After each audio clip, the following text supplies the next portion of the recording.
Wake up, South Africa. You've been sleeping far too long. Wake up, South Africa. Now come along and sing this song. Wake up, South Africa.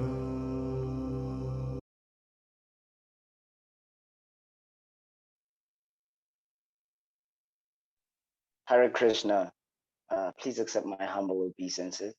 All glories to Srila Prabhupada. My name is Gabriel, and I will be the host for today's session. And we have a very special guest all the way from India today. His Grace Sadhana Siddha Prabhu is a disciple of His Holiness Bhakti Charu Swami, and he is a scholar and a teacher with Vedic knowledge. Prabhu lectures in various colleges on subjects surrounding consciousness and is currently based in Vrindavan, India. Without further ado, I'll just hand it over to the Prabhu. All of you are congregational devotees or students? Are you university students or? Some of us are students, some of us okay. Congregational devotees. It's a mixture of both. Okay. So, okay. Thank you, all of you. So first of all, I'd like to define the word consciousness. What does it mean by consciousness? So the etymological meaning of consciousness, as far as my understanding and as far as my concernment, the etymological meaning of consciousness means, C means constantly, and O means omitting, constantly emitting spiritual energy, or we can say vibration, and N means towards the next, N means next, and S means spiritual dimension towards the, C means cosmic, I means identical, and O means omniscient, and U means universal godliness.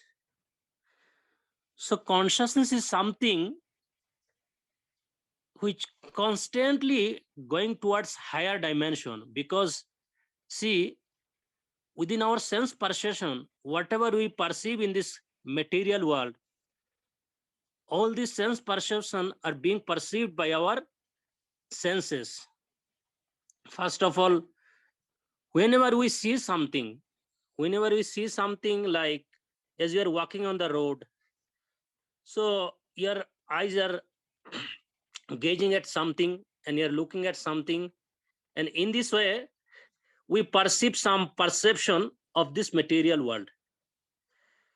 So as long as the conscious being is not here in this mortal human body, we cannot perceive anything.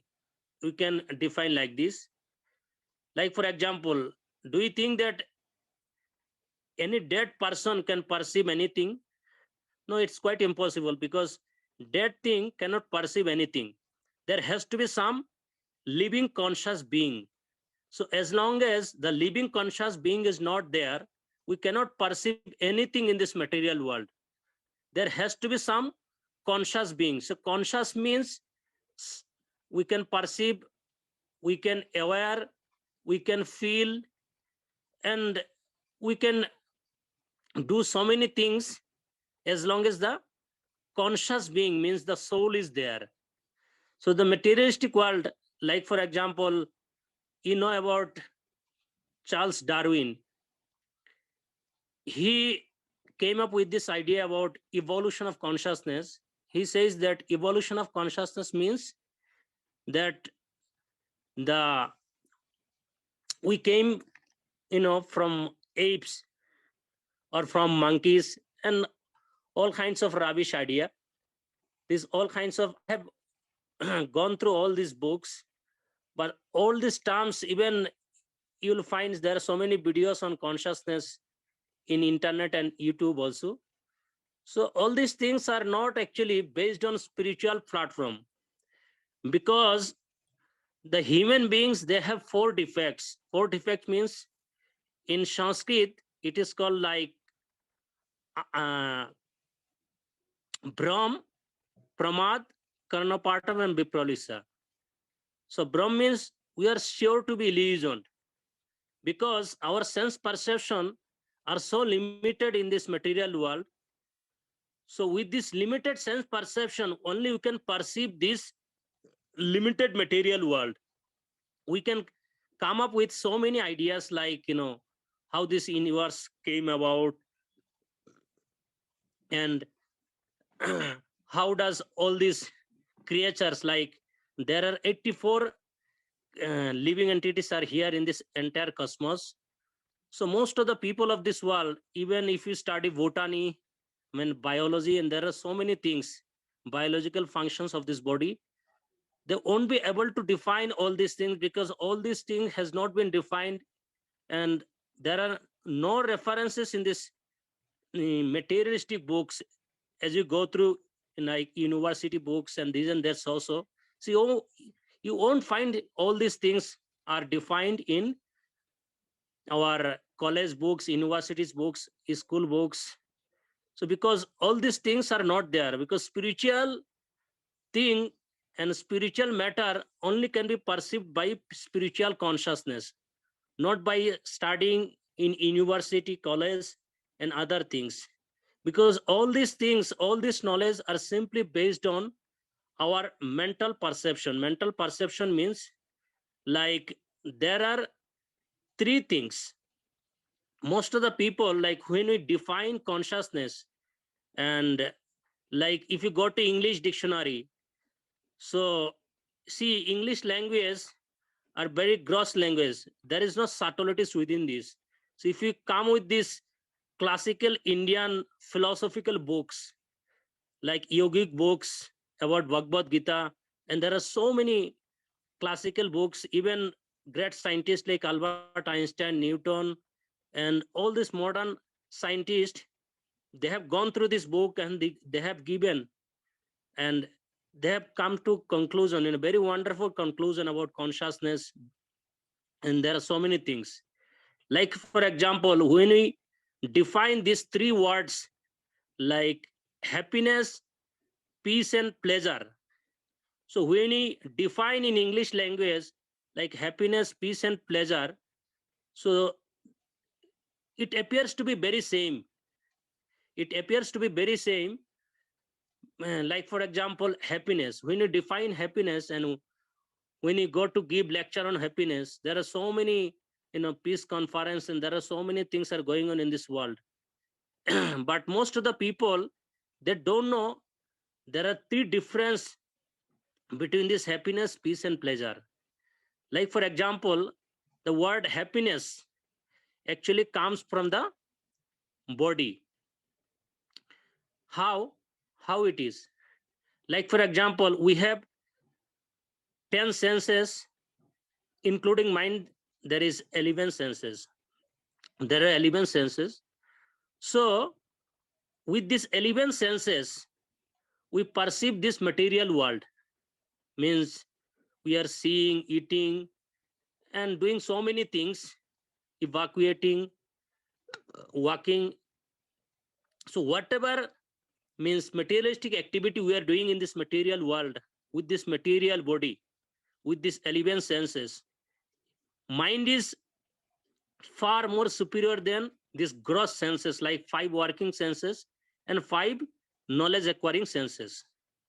So we perceive something with these senses, like seeing, walking, eating, doing, evacuating, so many things we do with these 10 senses. So these are called, like, those are gross materialistic people. They want to satisfy their senses with this 10 like external senses. External senses means 5 working senses and then 5 knowledge acquiring senses.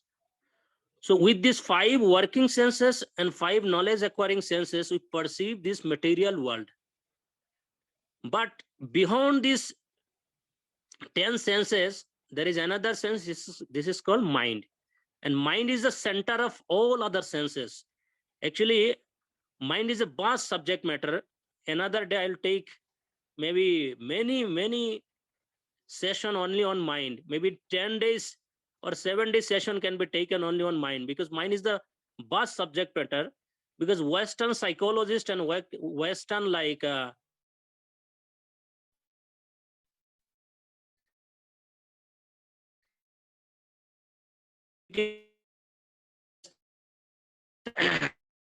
they're very mistrued about this.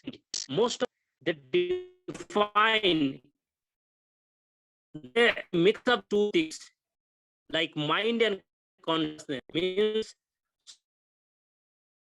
even after studying many years in their university studies, they can't come to this conclusion what exactly make difference between this mind and consciousness, because they are misidentified with these three things, mind and consciousness, and they actually mistaken this mind as a consciousness. Actually, mind is not consciousness. Consciousness is different being, as I defined in the beginning, is constantly omitting spiritual energy.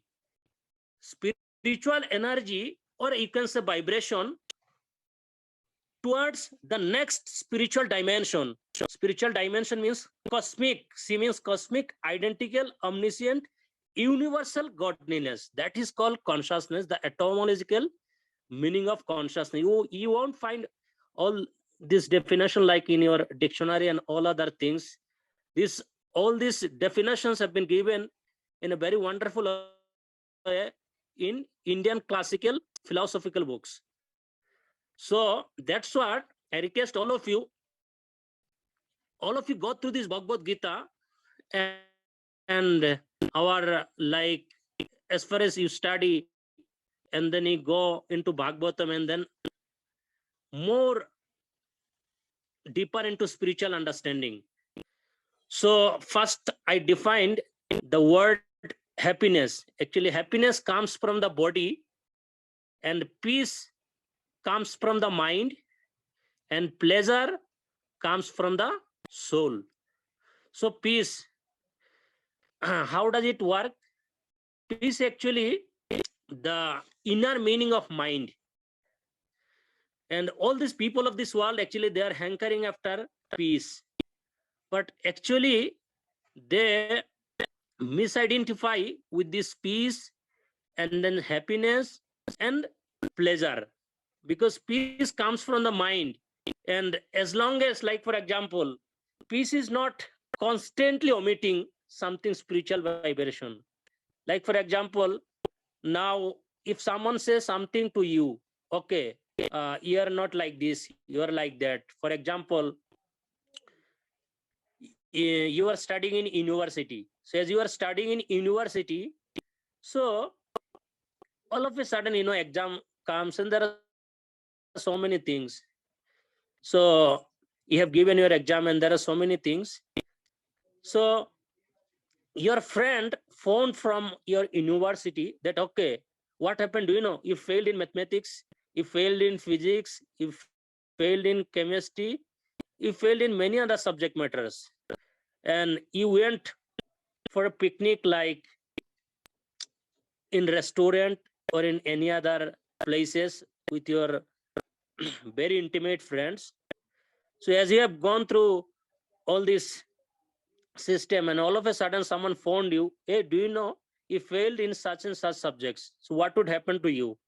Immediately your mind will turn into distress. The moment you hear something bad, immediately your mind starts fantasizing about those objects, about those incidents, events, because our mind is constantly being focused on this happiness and distress. So the moment the state of your mind is changed, the peace of your mind is gone. The moment the state of your mind is changed, the peace of your mind is gone. So see our functions of our mind. The where we are functioning in this material world is simply based on our mental speculation and our mental platform. And then after that, mind actually comes soul. So actually, from soul, the pleasure comes from the soul. So in Western classification, if you see all these words, happiness, peace, and pleasure, they they mixed up all these things and they misconstrue all these things because there is no subtleties within all this classification of words. And if you go through Indian classification of books, of philosophical books, then you'll understand all the subtle matters. Because unless and until you go into the deeper understanding of consciousness, only on the surface level of your existence, you will misinterpret, and you will misconstrue, you will misunderstand all these terms. So actually the word, because if you go through sound vibration, this entire spiritual dimension and this integration has actually come sound, means that is actually connected to spiritual dimension. In this material world, everything is dead matter, and dead matter doesn't have any conscious thing unless and until the mother's womb. Like we know that when father Siemens enters into the mother's womb, then woman is pregnant, and then, like for example, the living being is there within the body of mother's womb, like human bodies, like fetus and embryo, all these things. But even after copulation, if there is no soul, then there is no birth, like no fetus, no embryament, and no conception. Because material thing cannot conceive anything unless and until spiritual being enters into something. So that's what this entire cosmos is based on, consciousness. Exactly with your words, you cannot define consciousness, because consciousness is not something to be definable. It is undefinable. You can only understand all these things by words.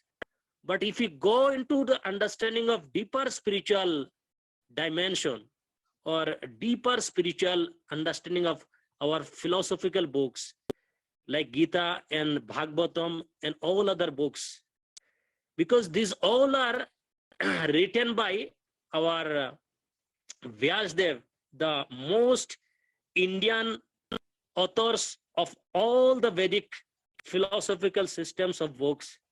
He is called Vyasdev, and he has divided all these books in different degradation. Like in the society, there are many people, so according to their consciousness, the classification of our Indian books has been divided, because many people, they cannot perceive, they cannot understand, cannot understand all the spiritual terms like happiness, peace, and pleasure. Like for example, those who are believing on atheistic, theosophistic understanding, like those who are Buddhist, those who are panegyrist, those who are polytheist, those who are even atheistic impersonalist, and there are many philosophical understandings of books, even if you will find in Buddhism, because in Buddhism they don't uh, believe on ultimate being like God, because they believe on Buddhism. Buddhism means everything has come from Buddha. Everything has come from Buddha. So if you go to the understanding of this Buddhism, like Buddhism understanding of philosophy, then you see, even if you want to concentrate on something, then you have to concentrate on a being, because you cannot concentrate your mind on something void, like nothing, because this entire creation has come from something. It didn't come from anything, like nothing. So you have to be on the right philosophical understanding of our Indian philosophical books, because all these terms have been given for different degradation, like different category of people. Like those who are in the lower category of people, they won't understand all these spiritual terms. They only, just want to satisfy their senses with eating, sleeping, mating, and defending, because these are the ultimate goal of their lives. Like those who are hankering for happiness, and happiness actually comes from the body. So body is a dead matter. So if body is a dead matter, now even if I ask you now, like for example, now if you say that this body is a dead matter, and there is something in our body which makes our body alive. So what makes this body alive? Like for example, if you ask anyone, that who is enjoying and who is suffering, if you say that this body is a dead matter, then that matter cannot enjoy.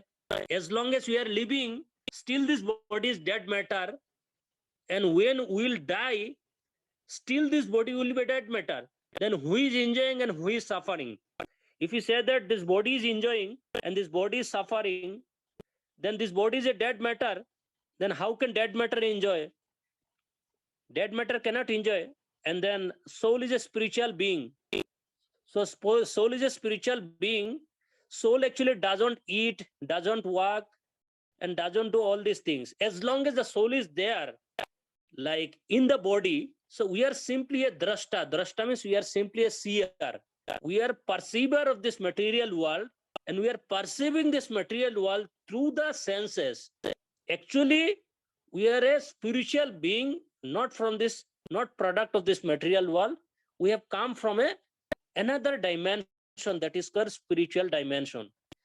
And that spiritual dimension is not based on any material thing, because in the spiritual dimension, everything is conscious, and in the material dimension, everything is dead matter, dead inert matter. So inert matter cannot do anything. If you say that inert matter can enjoy, then a dead body should also enjoy. The dead body cannot do anything. So we should go into the deeper understanding, then what makes this body alive? If there is something higher being, so if there is no something higher being from this material world, from this material body, then how come this body being alive and doing so many things?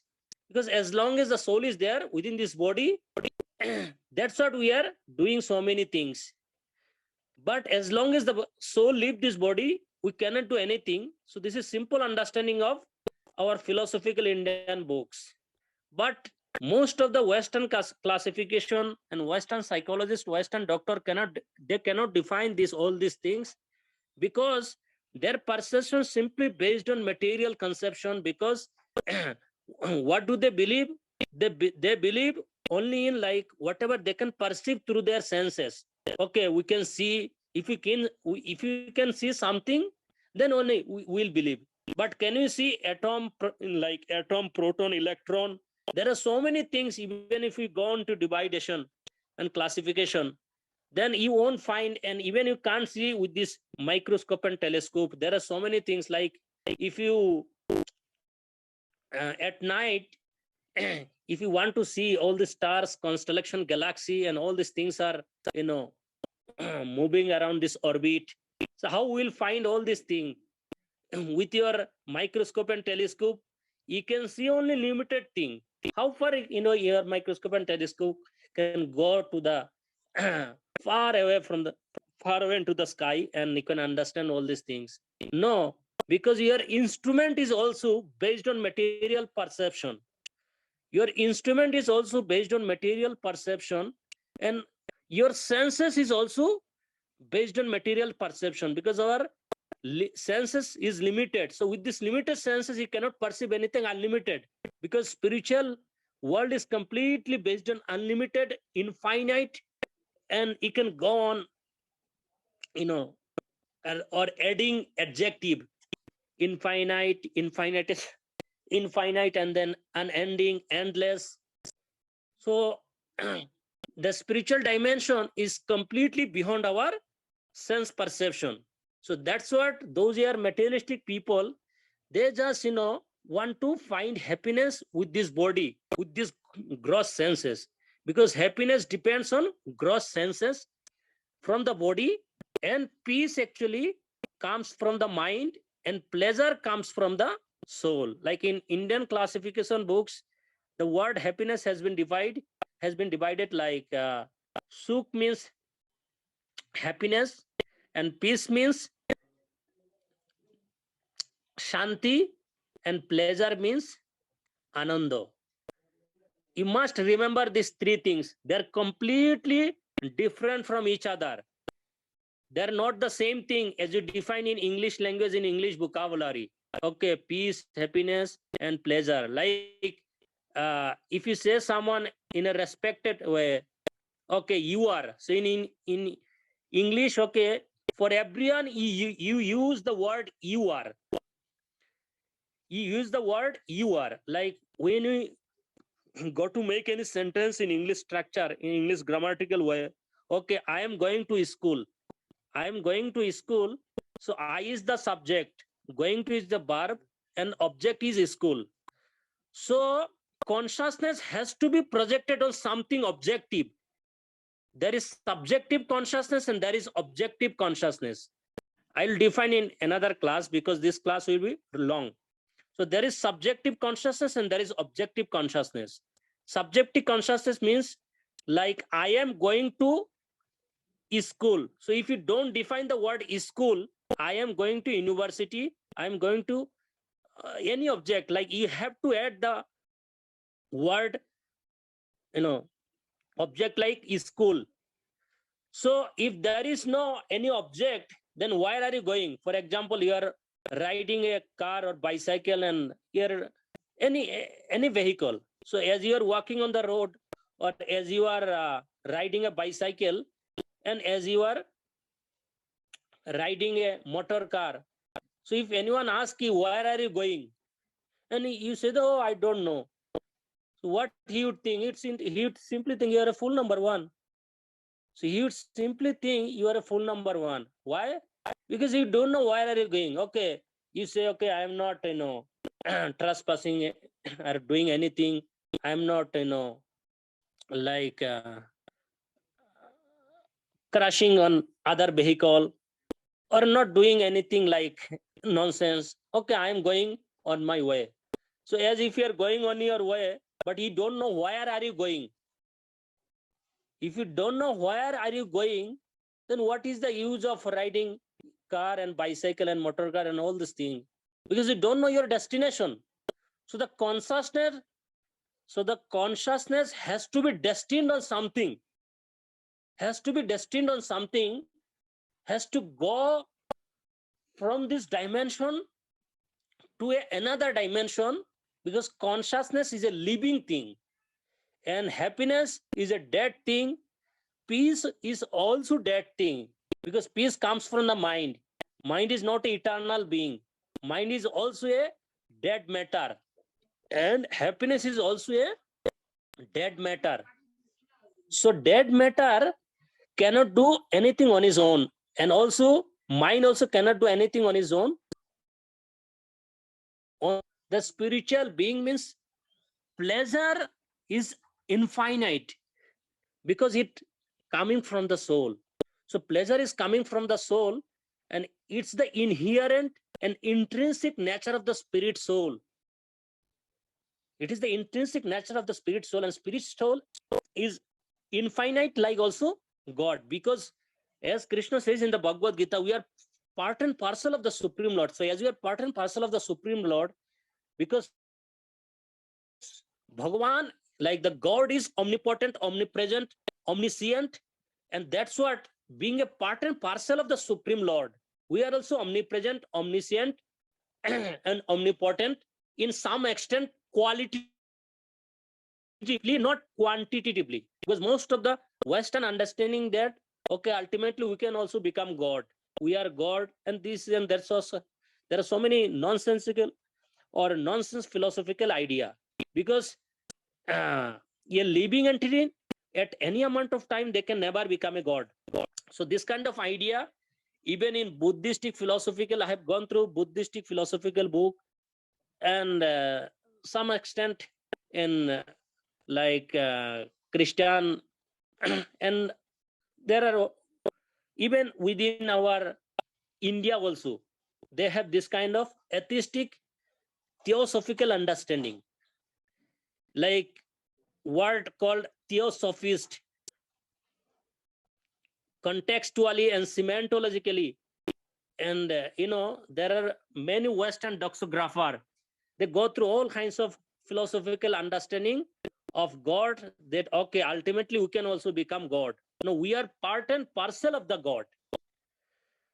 So in the beginning of my lecture, I defined the word consciousness means constantly omitting spiritual energy towards the next spiritual dimension,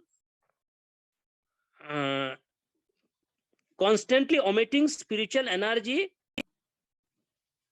towards the next. S means spiritual dimension, which is cosmic, identical, omniscient, universal godliness. Because God is all pervading, and being all pervading, he is within us, and he can understand the inner feeling of our existence. We can only understand whatever is going in our body, but we cannot understand whatever is going on in others' body. But those who have highly developed mind, like those who are highly developed, they can even understand others' mind also, according to their understanding, like because he has uh, gone into certain spiritual perfection, and that's what he can understand what's going on in other beings also. So first of all, I defined the definition of consciousness, the etymological meaning of consciousness. Now I am going to give the definition of evolution.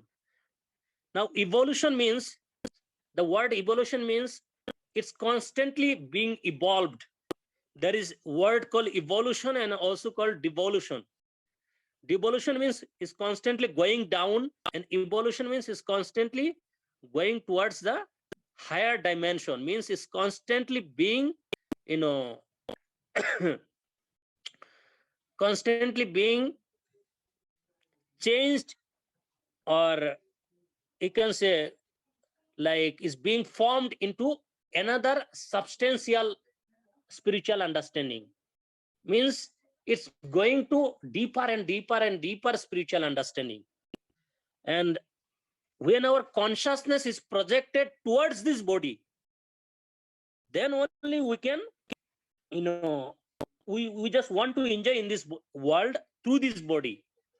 But when our consciousness is projected or centered towards the Krishna, then it's going towards a spiritual dimension. So evolution means is constantly being evolved, means like for example, you have bicycle, and after that when you are in university, you have purchased a motor car, and then Lamborghini, and there are so many things. In this way, it's just going on, going on, going on. So in this way, like in the beginning of your school life or college life, you had like what is called motorbike and cycle, but all of a sudden in the sense, when you are in university, then you have purchased car, and there are so many things. In this way, even in your materialistic life, your life is being changed constantly at each and every step of your life, in each and every moment of your life, because sense gratification in the beginning is nectar, but poison at the end. Whatever we want to enjoy through our gross body. And then, so evolution means it's constantly being evolved towards the higher dimension. It's not devolution. So this material civilization is going down because they are being devolved. Devolved means they're going into hellish condition of their life. So that is called devolution. And evolution of consciousness means it's constantly being changed or constantly being like formed into another spiritual substantial understanding towards the spiritual dimension. So that is called evolution of consciousness. Now, how many types of consciousness are there? Now I'll discuss, try to remember all these things. Now, how many types of consciousness are there? Like for example, there are 5 types of consciousness are there. Number 1 is called Achadit Chetana. Try to remember, these all are deeper spiritual understanding from our Vedic philosophical books. And if you can understand these 5 things, you'll understand the the different category of people. First of all, it is called Achadit Chetana. So Achadit Chetana means covered consciousness. Covered consciousness means when our consciousness is completely covered. For example, who are those species? They fall into the category of covered consciousness. Like for example, trees, mountain, and stones, they have also living being within them, because trees, they are also completely, constantly being evolved, constantly being changed. When they're in a very, what is called Neophyte stage, means the beginning of their growing, they have only 2 leaves, and ultimately they are constantly being changed, going up and up and up, growing, and it's going and going and going, means constantly they're changing their destination, in the sense their existence. So most of the Western philosophical understanding of their books, you'll find that okay, trees, they don't have their life. So unless and until there is no a conscious being, then how can we understand that something is being completely, constantly evolved and constantly is going up? So they don't have this kind of understanding, because there are 84 lakh species are there according to our Indian philosophical books, and you won't find all this understanding in Western philosophical understanding, because they just define consciousness, okay, like this, like that, means according to their materialistic perception. So trees, they are also having life. For example, there is one scientist over there in Calcutta. His name is Mr. What is called Jagadish Chandra Bose. So he's a prominent scientist on evolution of consciousness, and he discovered that actually trees, they are also having life. For example, how they're having life? Like for example, when you cut a tree, then saps are coming out from the trees. So that is their blood. We have our blood in our body. Like if you cut your body with knife and any other things, then immediately blood starts coming, because consciousness are being flowed, means consciousness are flowing towards our through the vein of our body, according to what is called doctor point of view, means those are doctor. And also Western doctors, they know all these things, but they say, because of our blood cells and all these things, our what is called our body is conscious, but they don't know, if something conscious being is not there in our body, then body cannot evolve. So Dr. Jagadish Chandra Bose says, actually conscious thing means, like for example, unless and until there is something conscious, then nothing can grow. So in Western philosophical understanding, they deny the existence of soul. Some of them, now there are many prominent scientists, they also accept this. There is something, a conscious being is there. Like there is a doctor over there in London. So he wanted to research on a dead body that how come this body become dead when something goes away from the body. So what did he do in his laboratory? One person, he was supposed to leave his body, so he just packed up his whole body in his laboratory and he wanted to test that, okay, how come this body, how come this body become a dead? Means, is there any conscious being which leaves this body? So what happened?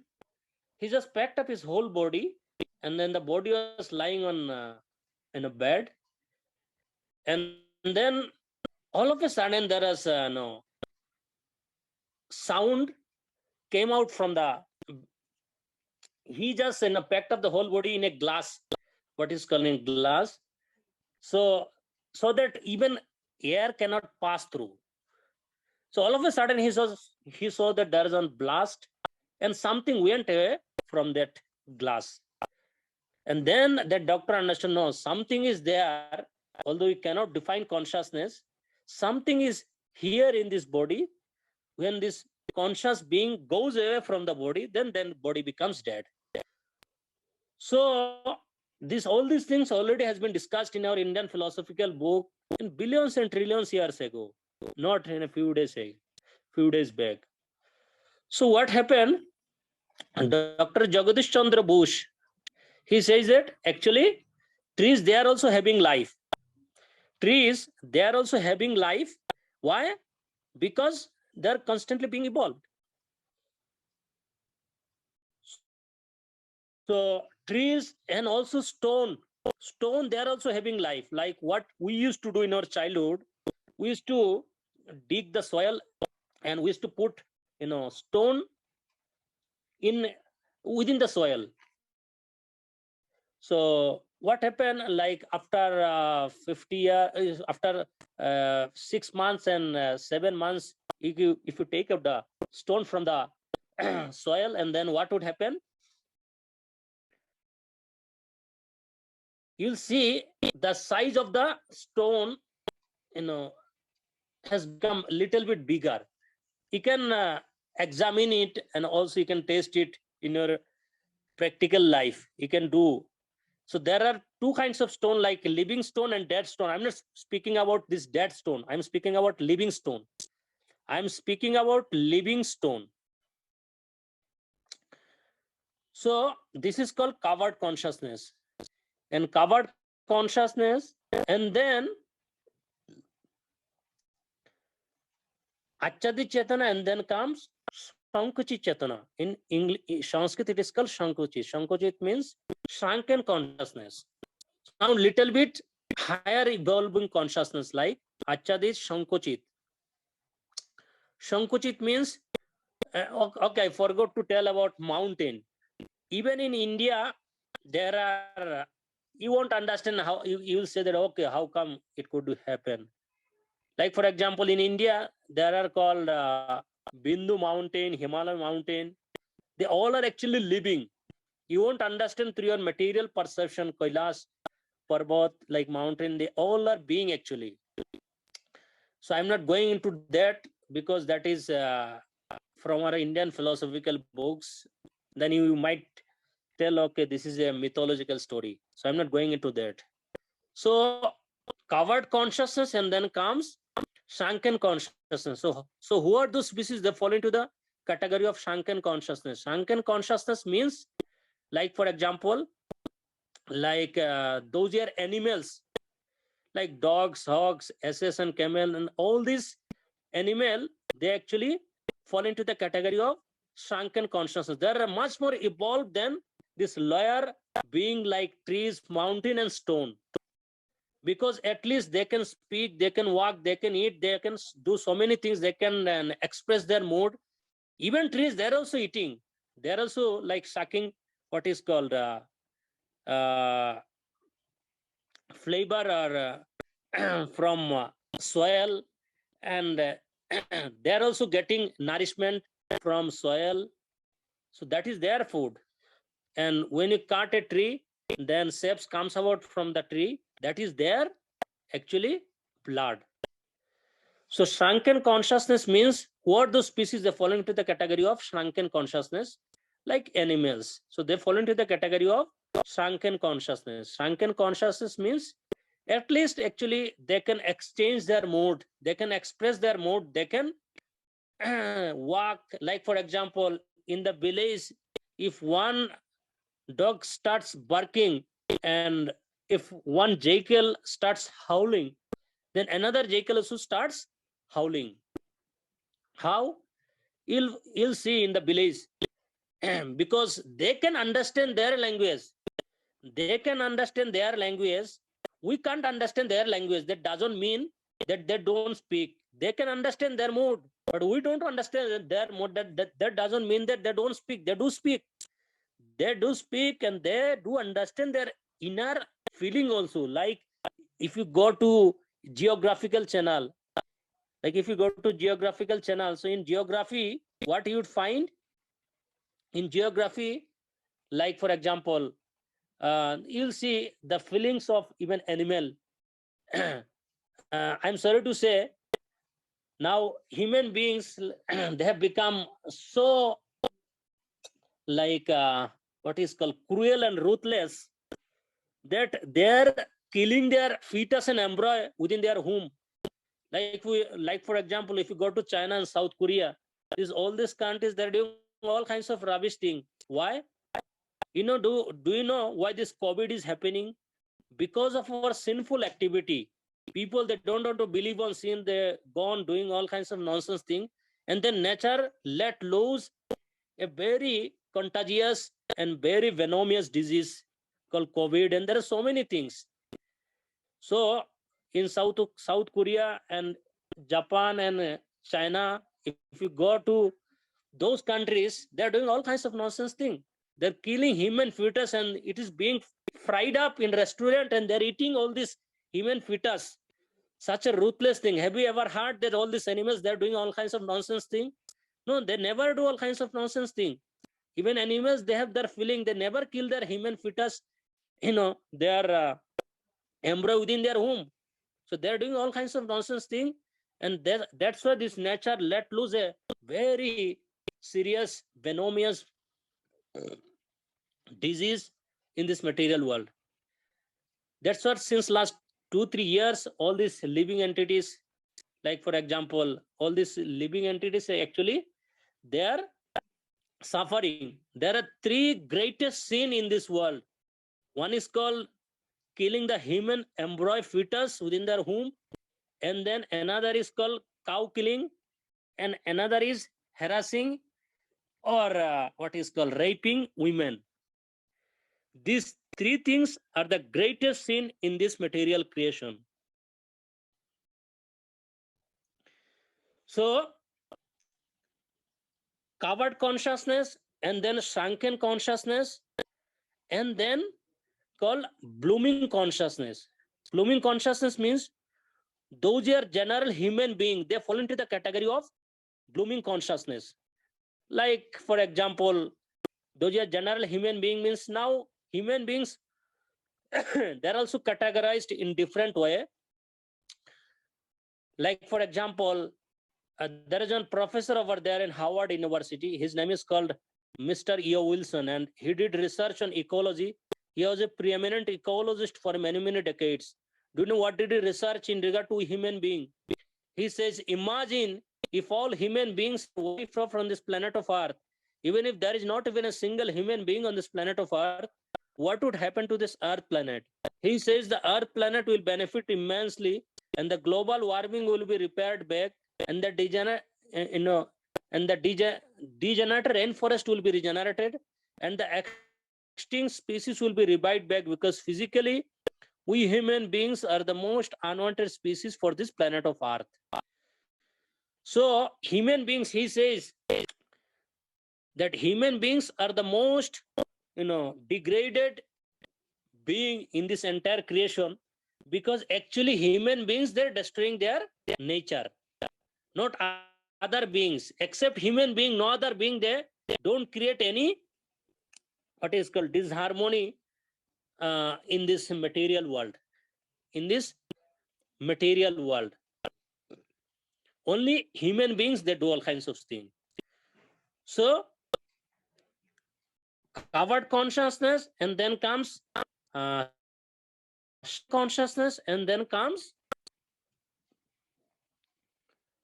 blooming consciousness. Blooming consciousness, and then Bikoshi Chetana. Bikoshi Chetana means,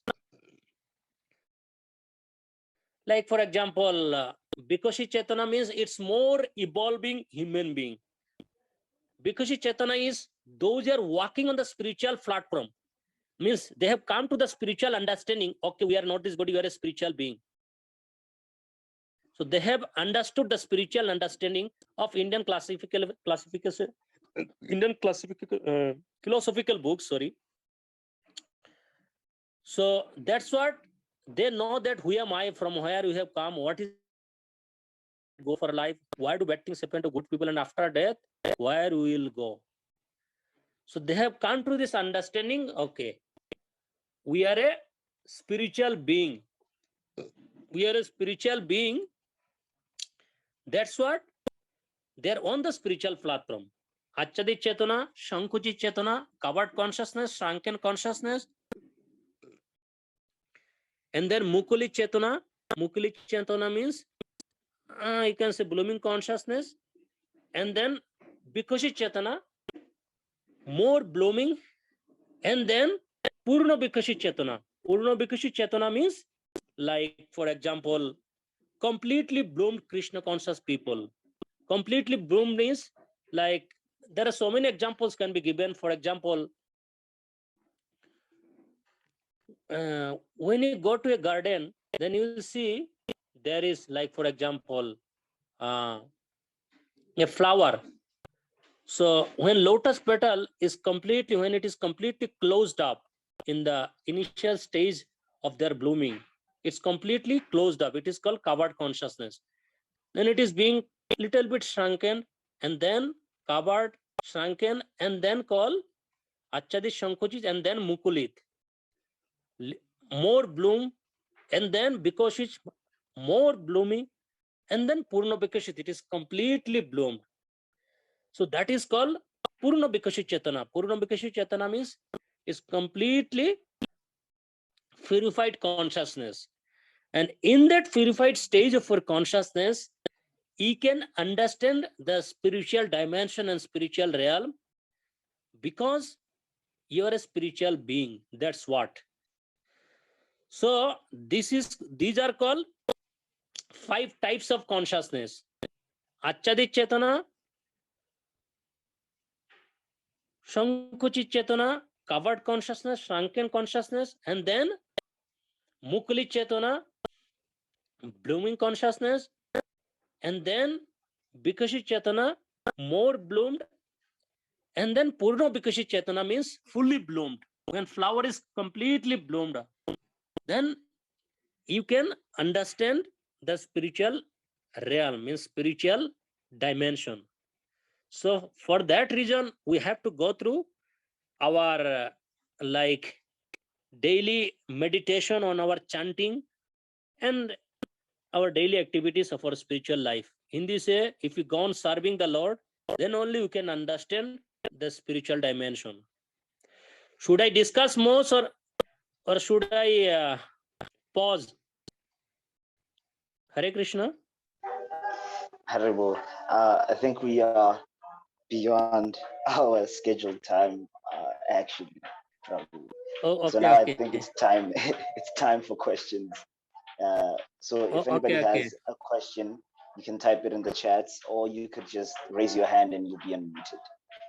Bongsip already has one, so you can go ahead and ask. Okay. Should I go to chat? No. He'll ask his question. Okay, you can unmute ask your mic. question. No problem. Yes, you can unmute your mic now, Prabhu. We see your hand. You can Yeah, we unmute see your mind. You can unmute your mic and speak. Oh, you can't. Oh, okay. Seems we're having technical difficulties. Let me ask Let me ask the I'm host. unmuted now. You're Hare muted Krishna, now. Prabhu. Haribo. So I have two questions. So I'll ask one and see if someone else has some, and then I can ask the other later. But my first question is, okay, firstly, I've recently learned the importance of sort of associating with the mode of goodness in order to help one to, keep the regulative principles. So, you've also mentioned that happiness comes from the body, peace comes from the mind, and pleasure from the soul. So, how does associating with the mode of goodness affect, one's happiness, peace, and pleasure? And similarly, how does associating with the modes of passion and goodness affect those three aspects? Okay, very good question. So actually, these three things, those are on the bodily platform.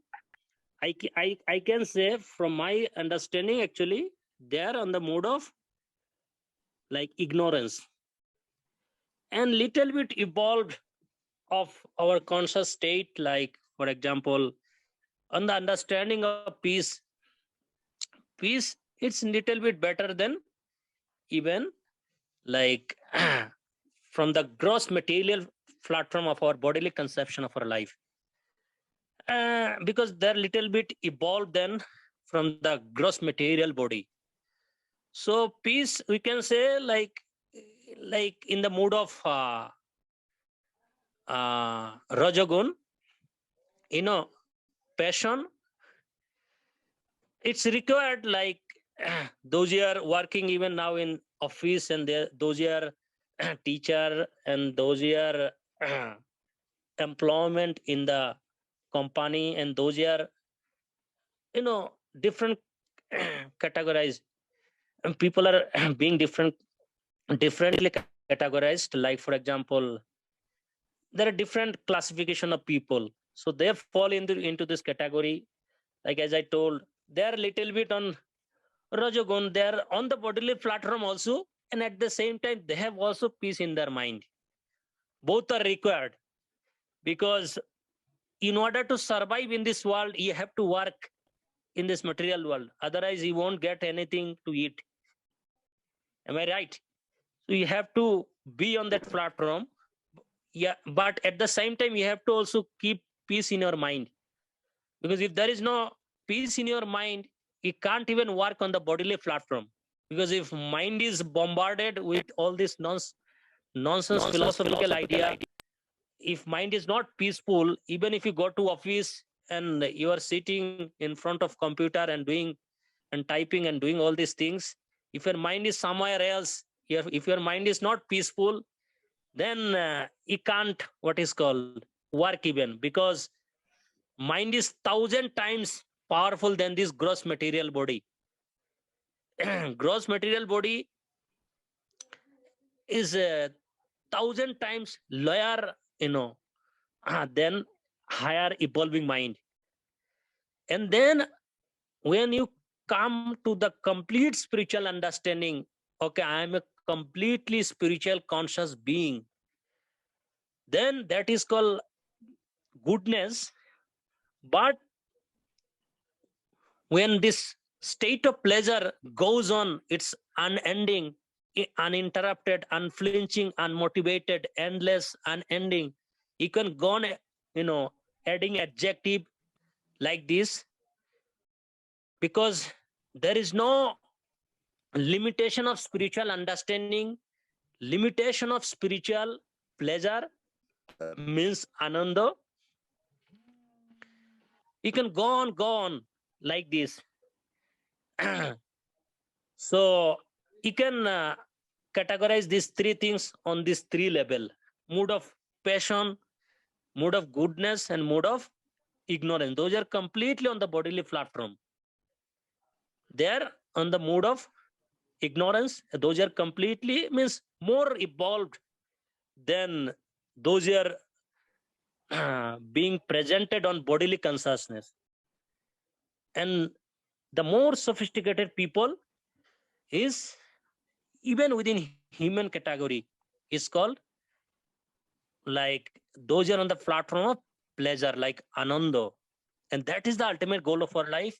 And we are hankering for that, not for happiness, not for peace. Because these two things are being changed constantly. Did I answer your question?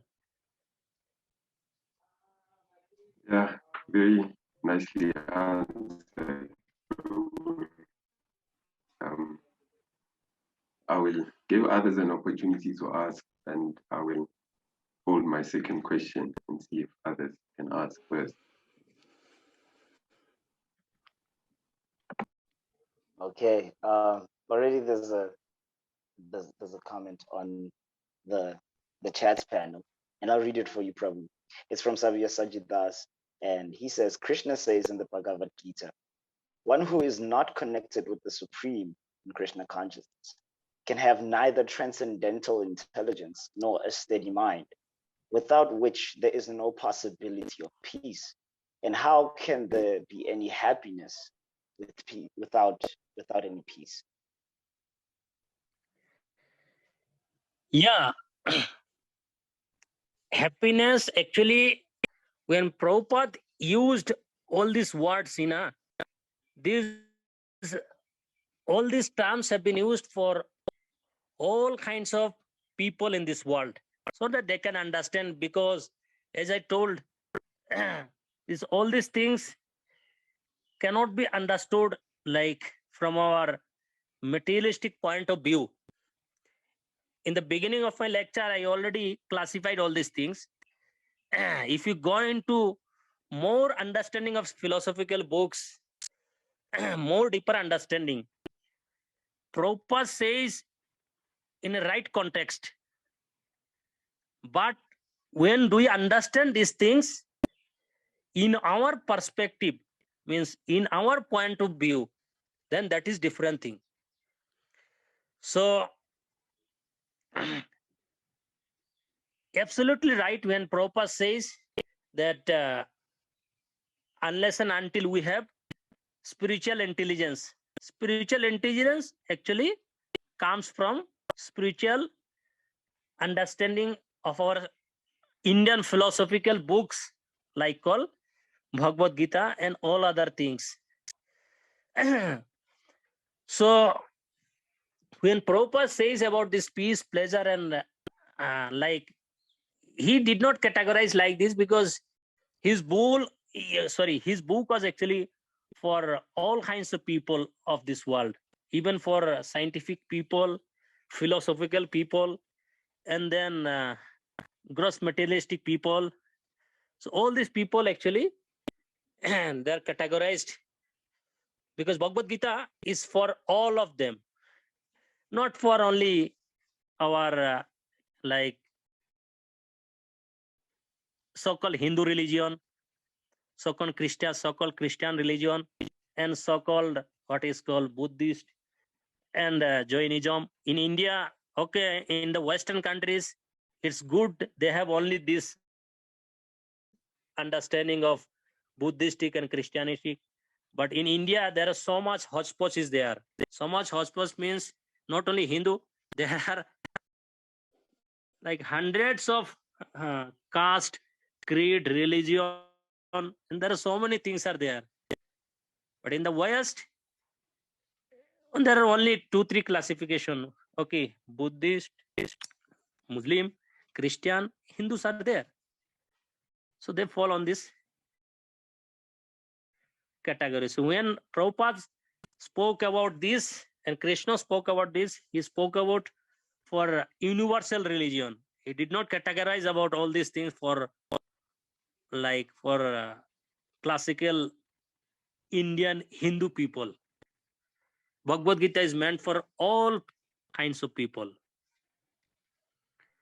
Thank you for that. And I see there's 2 more hands, and Savia's hand went up first, so probably you can speak first, then you can follow after that, Prabhu.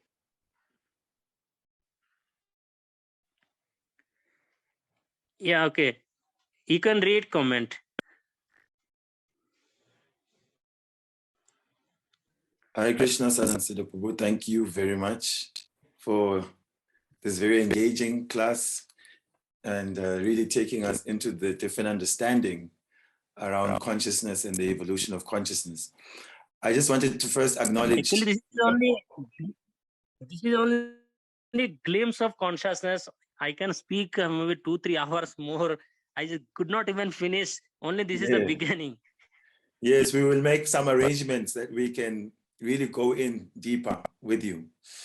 So I wanted to just acknowledge the point you made, which I think is very important, that in the English language, when we talk of something like happiness, it tends to cover the ideas of also peace or pleasure. It's all sort of bundled into this word happiness.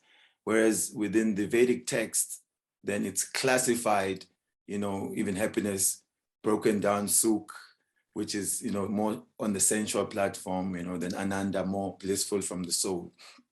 So I think just the value of, you could say, the technical understanding of what we are all looking for in terms of happiness or evolving in our consciousness. Yeah. So this is just to say that it fits in with what you are describing in Prabhupada talking about, without peace, how can there be happiness? Meaning there cannot be wellness and a feeling of satisfaction or peace or pleasure as it's understood in the Western understanding of happiness. Yes. So I understand that, and thank you. Is there any other question? Yes, Bongisipo is there.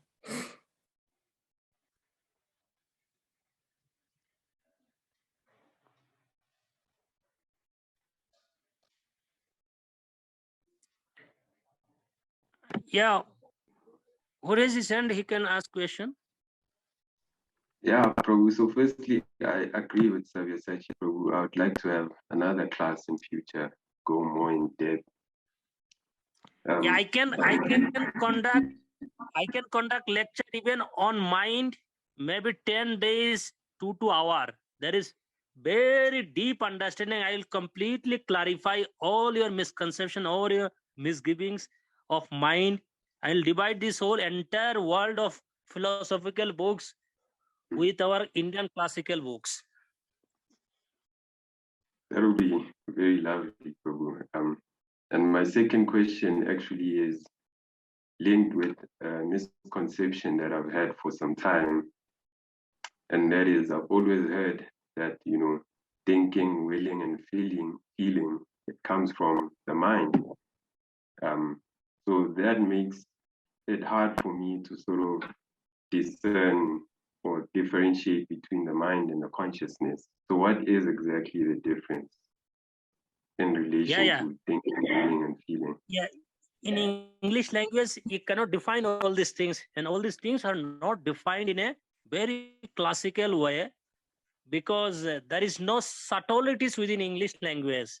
It's gross language. If we come into the understanding of spiritual Indian classification of philosophical books, then you will go into deeper and deeper and deeper understanding of spiritual consciousness. I just gave a lecture only on glimpse of consciousness. I can discuss more 3-4 hours only on consciousness, gone discussing on consciousness. And then again, this is only a glimpse of mind. I told I'll send, and Sabyasachi Prabhu can share all this article on your group, like all this article on mind. There are maybe 25 article on mind even, and these are all from our Indian classification of spiritual understanding. So this is only a glimpse. I could not even describe. There are so many things. Only I described how many types of consciousness are there, the definition of consciousness, the etymological meaning of consciousness, and then I could not define like what is called. There are 4 stages of consciousness. That is the most core understanding of our spiritual books. I didn't even discuss about this. It would take 1 2 hour more. I'll take classes. I can give more depth understanding of spiritual consciousness. So if you have any other question, otherwise you can stop here. My question, you haven't given me a proper answer, Prabhu.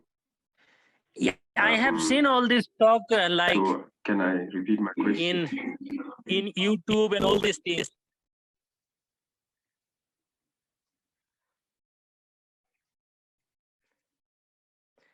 Because even modern scientists, modern biologists, modern chemists, modern botanists, they can't define all these things. These are not there in modern book, Prabhu.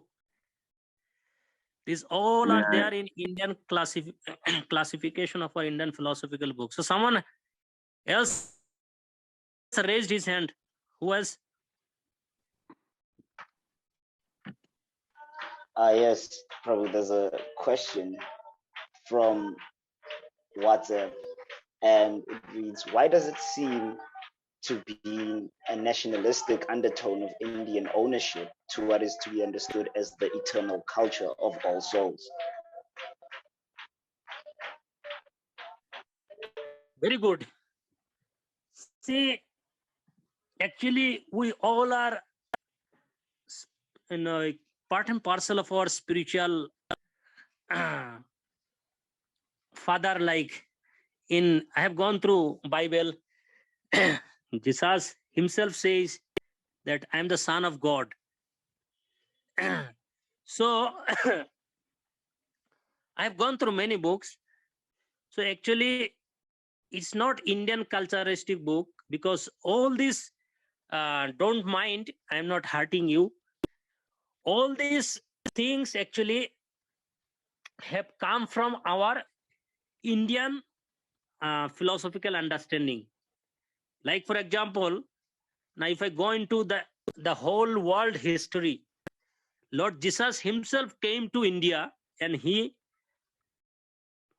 mainly understood all of our philosophical books. See, when Jesus himself was crucified, then what did he say? Oh God, forgive them, they don't know what they are doing. Do you think that any general human being can tolerate such kind of ruthless torturing of like on the bodily level? It's quite impossible for any general human being, the way he was crucified. Now, in our Indian philosophical books, you'll find there is one saintly person. His name is called Haridas Thakur. He was whipped or beaten up in 22 marketplaces for 22 times, like Jesus Christ. Still he says, oh God, forgive them, what they are doing, they don't know. So actually, whatever religion is going on in this world, these all are based on simply on the bodily level. They're simply based on the bodily level. They're not really based on pure spiritual understanding. It says in our Indian classification of philosophical books, it says that whatever religion is going on, even our so-called Hindu religion, because Krishna never used even the word Hindu. Well, India, you are right, Indian culturistic book, because Krishna never ever used the word Hindu in our entire philosophical of Vedic understanding. Even a single word has not been used like this. I have gone through 300 books like this, maybe 80,000 pages of Indian classification of books. Never ever Krishna used such a word, I'm a Hindu, I'm a Buddha, I'm a Christian, I'm a Muslim. All these religions are simply based on our materialistic, bombastic, agnostic, or he can use like all kinds of rubbish words. These all are simply based on our bodily, like sensual understanding. Krishna never ever used. You have gone through Bhagavad Gita. Have we ever find that Krishna has used Hindu?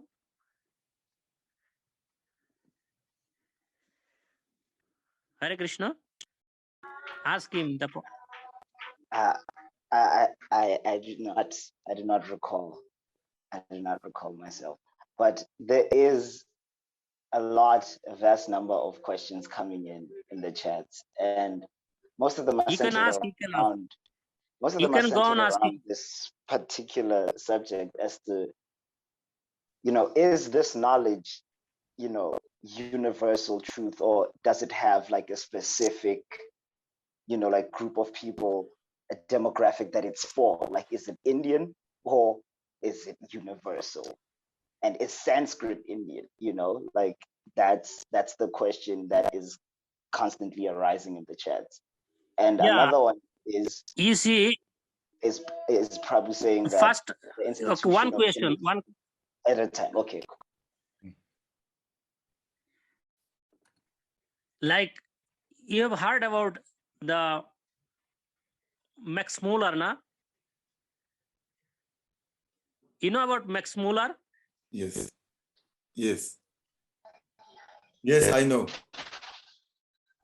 Do you know how many years he studied in India? No. Max Miller may have studied He in studied. India, but the question is. He studied in India because Max Muller was sent by British, and he was the most philosophical understanding, of our spiritual understanding. He studied 30 years Sanskrit, not 1 year. 30 years Sanskrit, and he learned all of our Vedic term. And like when we go to translate in English, then we have to go to Monier William Dictionary, Real British Dictionary, and all these words he has classified. Even I can give you this Monier William Dictionary, Sanskrit and English dictionary. Being a British, he learned Sanskrit for, do you know how many years? 30 years. And he learned so many things. Okay, he like kind of what is called. Would you say, Sadhana Prabhu, just to Criticize. disturb you a little, would you then say, did he learn Sanskrit? Is it Indian? Is Sanskrit Indian, or is Sanskrit independent of the land of India? It is universal language. Sanskrit is the mother of all languages. So I British think Ronald Dahl. I have one slide on ancient wisdom in modern time, and all these historical people of all this world, like Ronald Dahl. What is called? His name is yeah, he's from British historian. He's from England, and like there are so many like philosopher, even Albert Einstein. He is a prominent scientist from German, and there are hundreds and thousands of like what is called philosopher. They have gone through our Bhagavad Gita, and he learned all these things. I'll send. I think what's happening is that there is maybe in India. Find the other one I posted, so I only found it on my way. It will be there today. Chandi, is that you? So, yeah, somebody has the microphone on by mistake, I think. Yeah. Now I was saying that the issue comes up, like say you're speaking to an audience in South Africa, and then when you say our Indian, our Bhagavad Gita, it seems that you are excluding. You are excluding, yes, and when at the same time we're talking about spiritual concepts. So I think it's just a mood that is happening in India, that it's nationalizing and owning, want to own that's what Krishna and the knowledge. So I think you should Yeah, note yeah, that, because it will make it as if you are talking about your thing as an Indian yeah, body. right. Yeah. Yeah. Then, but Okay, another already question. I Bone defined. Sickle's Another question. question. Yes, another question that is just like it's coming in a lot is was Vyas Indian, and why is it that Prabhu keeps on repeating the Indian nationalist sectarian presentation of Vedic knowledge?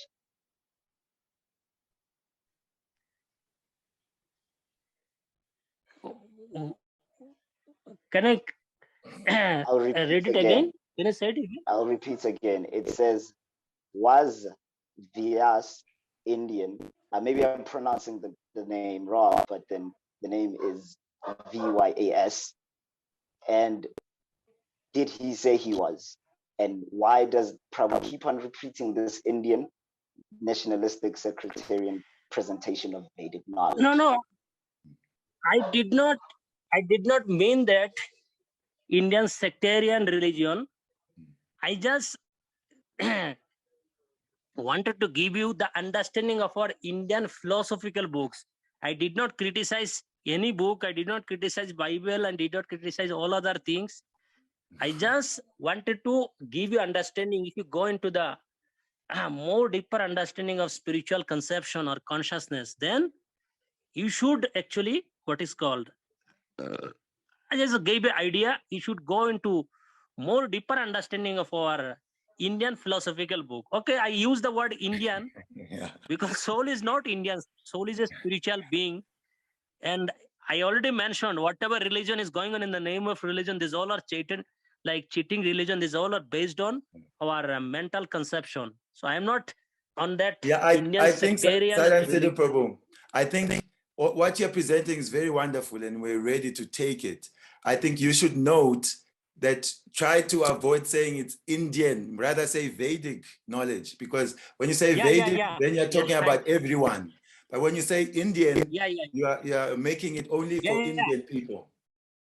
Now, so if you say Vedic, then it's fine. We're happy. Yeah, we are only being classified towards Indian. I'm not. Yeah. I'm just giving a hints. I was thinking that they are not from our what is called ISKCON. They are maybe like what is called from university student or college student. So that's what I'm just giving a hints to understand and go into the more deeper understanding of a spiritual Indian classical books. I did not mean that like, okay, I'm an Indian and I am criticizing and doing all these things. I just gave this understanding of consciousness. If anyone wants to understand, then he should go into deeper understanding of spiritual books. If you go into studying Srila Prabhupada's books, like what is called Bhagavad Gita and Bhagavatam, and then again Chaitanya Charitamrita. So because here mixed up audience are here, so that's what I just what is called. I understand, like Prabhu. I understand because it's true at the university. That was not in my mind. Exactly. It's true. I understand. Yeah, I also truly believe Prabhu's intentions. We get that. Pure. Yeah. We understand. Because it happens that, at university level, they classify like that. They would call this knowledge Indian that. So just to give context to someone who's outside of maybe the practice, it's not a problem to say Indian, but there is that understanding where then someone feels that it's just only, but that's not what you are meaning. Yes. And this is only a glimpse of understanding of consciousness. I did not discuss anything. I can discuss 3-4 hours more on consciousness. It's nothing. And I can discuss only on mind 15 days, 2 hours. He did not understand anything even on mind even. Even if I discuss 15 days only on mind, then it won't finish. I can go to understanding all kinds of Buddhist book, Christian, and all. I can classify all of them. So give me time. I'll give you more spiritual understanding of consciousness and mind. You do not. Prabhu, He did while not you're still understand on that, even. while you're still on that, there is actually a request on the chats from Bafana, and he says, "Thank you, Prabhu. I'm interested in the subject. Kindly send us a link where we can connect to the articles. Until that time, you can organize a program on this subject. I'm sure you can do us I want 4 to discuss consecutive 15 days. 8 I want to to 4 discuss weekend 15 days only on mind. of the subject. 15 days, 2 hour session only on mind. All 15 right, days. definitely. So I think the Prabhu will be very happy. But please, We'll do it. yes, and can you please share the links to him, because he's very, very enthralled by this. So I can say that we'll organize that with Sadhana Siddhi Prabhu, and then we will inform everyone, and then we can have that time for him to present on the mind and go much deeper. So thank you so much, Bafana Prabhu and Sadhana Siddhi Prabhu. Hare Krishna. Hare Krishna, thank you so much for this. It was very informative and very evocative, if I may say. So, yeah. Yeah, thank you so much. Unless if there is other parting words of wisdom, we may start with the announcements. Okay, Hare Krishna. Thank you so much. I want to discuss more, and I really request you bring as many audience you want, and I'll go on discussing only on mind for 15 days. Even if they want for 1 month, I can discuss half an hour like this.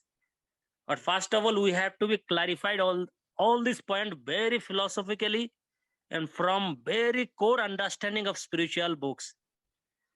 Then if you can understand mind, you don't have to understand anything else. You will understand everything else automatically.